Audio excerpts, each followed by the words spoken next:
Today marks a dark day for Alberta, for teachers, for students, and for every Albertan who believes in equity, freedom, and democracy. Yesterday, the government of Alberta invoked the Notwithstanding Clause, an egregious and unnecessary measure to force teachers and school leaders back to work and strip them of their charter rights. For our members, this moment has been devastating. I've spoken with several teachers who are in tears of disbelief that their own government would take away their most fundamental freedoms rather than negotiate in good faith. Teachers are being forced back and saddled with the very collective agreement that 90% of them rejected only a month ago. An agreement, they said, loudly and clearly, that does not meet their needs, their students' needs, their classrooms, or for their profession. By invoking the Notwithstanding Clause, this government has done more than silence teachers and school leaders. It has silenced democracy itself. This is an assault on the rights of every Albertan. If government can use this clause to take away teachers' rights today, what will stop them from using it against someone else tomorrow? Every worker in Alberta, nurses, tradespeople, first responders, public servants, and private sector employees alike, should be deeply concerned by what has happened here. Because when a government silences one group of workers, no workers' rights are safe. Teachers may have been the first to feel its impact, but we will not be the last to stand against it.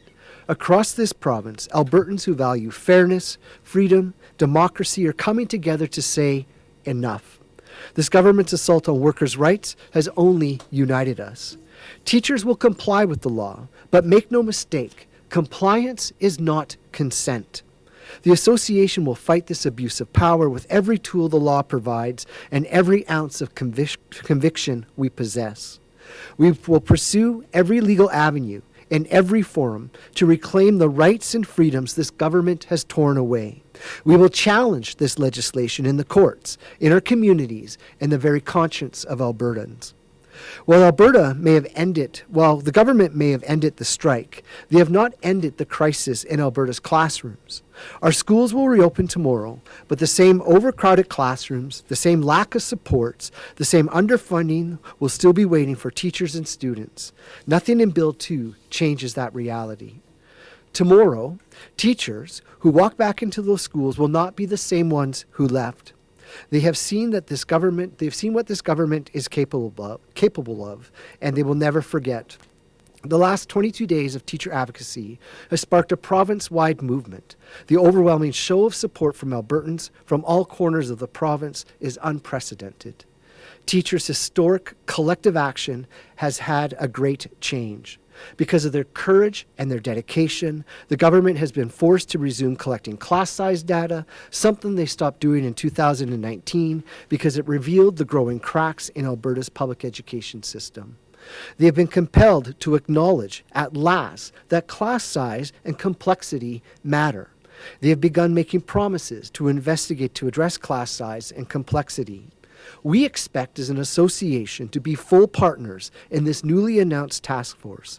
We know that promises are far from progress, and we'll be watching closely to hold them accountable for every single one of them. Moving forward, we expect more than just promises. We demand to see the proof. We want to see the aggression in schools study that be made public, and we want to hear exactly how this government will act on it and fund the recommendations. We want full, honest, and transparent reporting on real class sizes. This government needs to clearly articulate a plan to make it more conducive to the level of teaching and learning that Alberta students and teachers deserve. Finally, we are tired simply of being invited to be participants in government committees and action groups. We want to be partners rather than props in a political process that promises to address educational issues. Teachers are ready to build solutions that work, and now it is time for government to meet us there.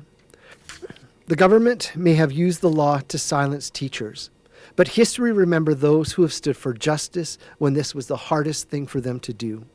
The fight for public education is far from over. It has only entered a new chapter. And teachers will meet it, as we always have, united, unbreakable, and unwavering that in our belief, Alberta students, teachers, and school leaders deserve better.